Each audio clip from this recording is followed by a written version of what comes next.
अस्सलाम वालेकुम नाज़रीन, मैं हूं अंबर सफर और आप लोग देख रहे हैं 99 special only on 99 news channel. मैं आज यूनिवर्सिटी ऑफ कराची में मौजूद हूं। हमारा आज का जो स्पेशल सेगमेंट है वो है माहौल के हवाले से, क्योंकि कराची शहर जो कि रोशनी का शहर कहलाता है, लेकिन जो है अब वो आलूदगी का शहर कहलाने लगा है। क्या वजूहात है? यहाँ पर आए हुए इन्वायरमेंटल स्टडीज़ के जो स्टूडेंट्स हैं उनसे हम बात करेंगे कि वो कराची शहर और अपने पाकिस्तान के मुस्तकबिल के लिए माहौल को लेकर क्या उनकी सोच है और वो किस तरह से इसमें अपना किरदार अदा करेंगे। तो आइए मेरे साथ।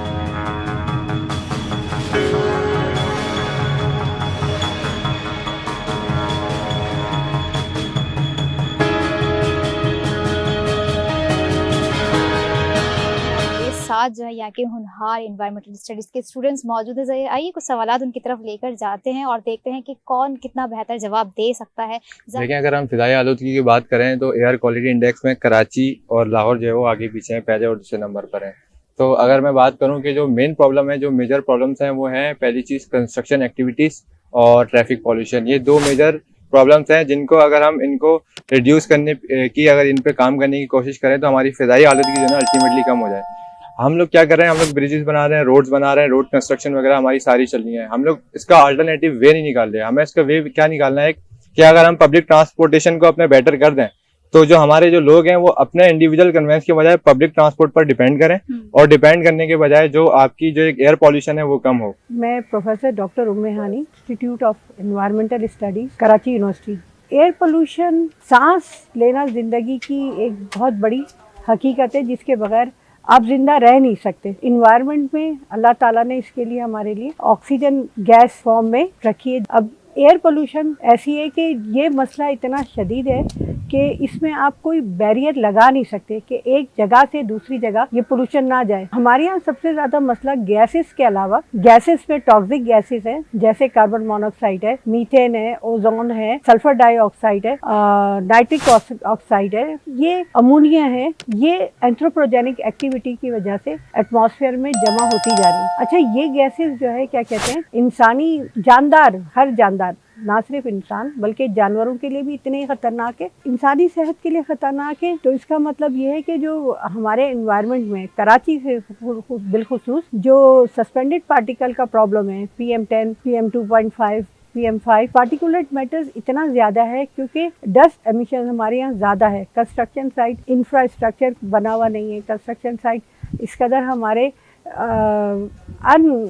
बगैर सोचे समझे बने हुए। बाहर अगर आप देखें तो कंस्ट्रक्शन ऑफ, जैसे कराची यूनिवर्सिटी की सड़क जो तैयार हो रही है या सड़कें जो टूटी फूटी हैं, इनकी वजह से सारे जो पार्टिकल, खुसूसन डस्ट पार्टिकल्स हैं, ये हवा में हर वक्त मौजूद है। फिर रोड आइलैंड्स जो है, रोड आइलैंड्स में इतनी प्लांटेशन के बावजूद भी अब इस कंस्ट्रक्शन की वजह से तकरीबन तमाम दरख्त निकाल दिए गए। दरख्त निकाल तो गए लेकिन जो बीच के आइलैंड है वो भी सिर्फ मिट्टी से भरे हुए। अब जब हवा आती है तो ये सारी हवा जो है मिट्टी को डिस्पर्स करती है, वो ऊपर तक जाती है। फिर हमारे यहाँ ट्रैफिक का मसला, ट्रैफिक का मसले में क्या होता है कि इतना बड़ा हमारा मेगा सिटी है कराची का, जिसमें हमारे यहाँ रिक्शा और चिंगी चलते हैं। कहीं पूरी दुनिया में ऐसा नहीं होता कि रिक्शा, शहरों में जो ना रिक्शा और चिंगी चलते हैं, जिसकी वजह से ट्रैफिक अनकंट्रोल है, बेहंगम ट्रैफिक का, और जगह जगह पे ट्रैफिक जैम है जिसकी वजह से व्हीकल ट्रांसमिशन बहुत ज़्यादा है। फिर दूसरा मसला क्या है कि हमारे यहाँ यूरो 2 की गाड़ियों का या पेट्रोलियम का है, यूरो 3, यूरो 4 की वो गाड़ियाँ जो जापानी है। बाकी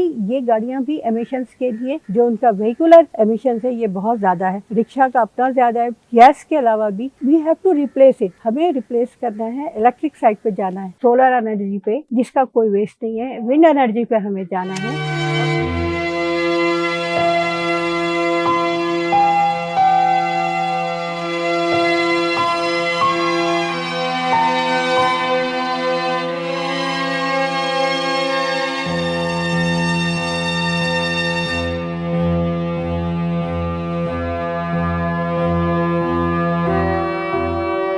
तो मुझे ये बताएं, आजकल हम लोग देख रहे होते हैं सीवरेज का निजाम बिल्कुल ही धर्म भरम हुआ है, कचरे के ढेर जगह जगह लगे हुए। कौन है, आप क्या समझती है, कौन जिम्मेदार है इन सब का और कैसे हम इस सारी चीज पे रोकथाम कर सकते हैं? देखिए, इसको कोई एक बंदा नहीं संभाल सकता। हम सबको ही पब्लिक अवेयरनेस इसीलिए बनाई गई है कि जो काम गवर्नमेंट अगर कर भी रही है तो पब्लिक को भी उसमें पार्टिसिपेट करना चाहिए। अगर वो देख रही है कि कोई काम गलत हो रहा है तो उसमें पार्टिसिपेशन दें, एटलीस्ट अपनी आवाज़ उठाएं।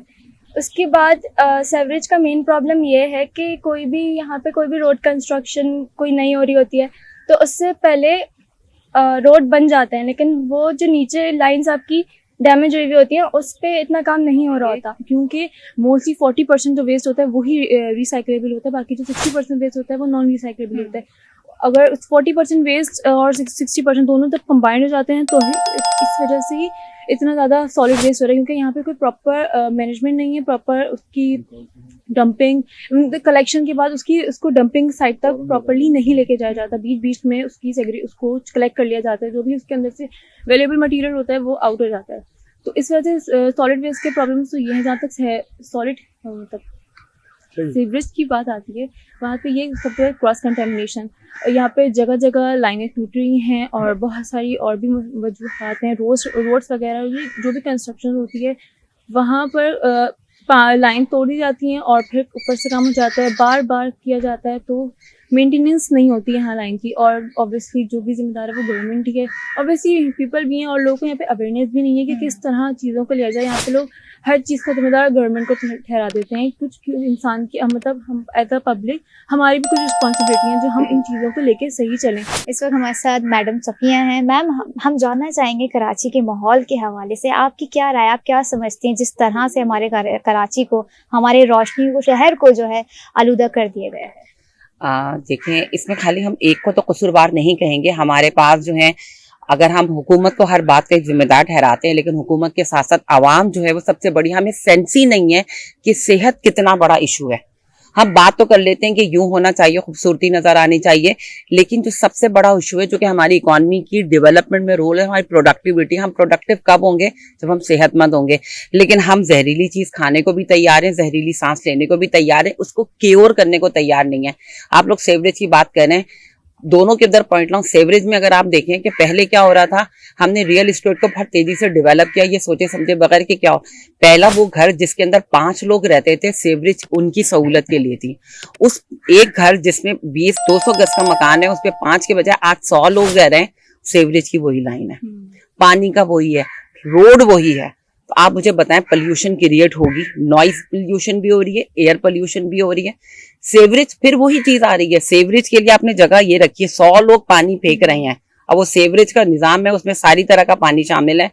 वाटर लाइन ये जा रही है, उसके फौरन नीचे सेवरेज की जा रही है। होनी क्या चाहिए? सेवरेज बिल्कुल, वाटर लाइन और सेवरेज की लाइन, उसमें काफी ज्यादा फीट का डिफरेंस होना चाहिए। हम उसको मेंटेन नहीं कर रहे, मर्जर हो रहा है, रेन वाटर उसके अंदर इन्वॉल्व हो रहा है और आपके यहाँ मुसलसल जो है वो पोल्यूशन क्रिएट हो रही है। पानी की, वाटर पोल्यूशन जो हम पी भी रहे हैं। आप देखें, उमन बारिश होती है, टैंक में गंदा पानी आ गया। क्यों आ गया?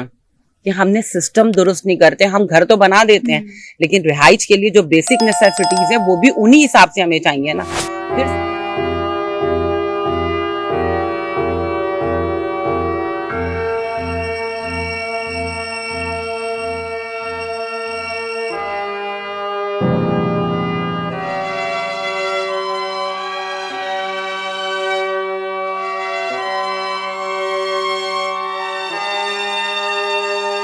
इस वक्त हम लोग डॉक्टर आबिर के साथ उनको ज्वाइन करेंगे, जो कि असिस्टेंट प्रोफेसर हैं। सर, आप क्या समझते हैं, एक अवेयरनेस मैसेज भी मैं आपसे चाहूंगी इन्वायरमेंट के हवाले से।